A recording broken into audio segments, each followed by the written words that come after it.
With the digital gold rush and the ICO boom in 2017 came scams and frauds and different pump and dump schemes that you need to be cautious about. So if you're thinking about moving into these ICO markets, there's some key considerations you should consider. First, what's the decentralization edge? Specifically, what does the protocol do that's better than the centralized system it's trying to compete against? Next, who are the team and advisors? Now, every single white paper and new protocol and ICO has a group of people behind it that are working to make this plan come to reality.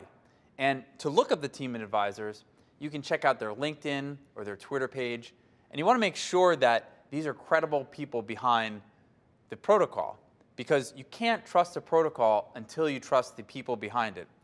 And lastly, what's the asset supply schedule? Now, in the crypto world, you want to make sure that something has scarcity value. And what I mean by that is you want to buy into protocols that only have a limited amount of tokens that will be issued.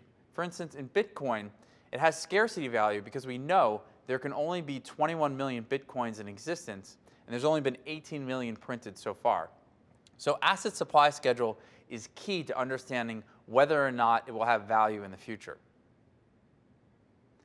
Now, the ICO boom in 2017 was like the Wild West. Some investors made fortunes while others lost their shirts. So it wasn't long before regulatory agencies in the United States started looking into these ICOs and ruling on them. So the first question that the regulatory bodies wanted to know is, are ICOs securities? And recently, SEC Chairman Jay Clayton ruled, yes, ICOs are securities. They fulfill what's known as the Howey test, which is a framework designed to tell you what a security is, and it was outlined in the Securities Act of 1933. The next question is, do they need to be registered? And the truth is, if something is a security, the new offering needs to be registered. So now ICOs are going to fall under a registration basket where they need to be registered with the SEC. So to buy an ICO, you need to be an accredited investor, which means you need to have a certain level of income and a certain level of net worth. So this is something to think about if you are considering moving into the ICO market. So that concludes our section on ICOs.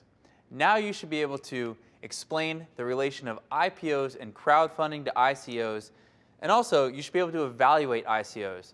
Not just consider them as an investment, but also think about how they might be regulated in the future.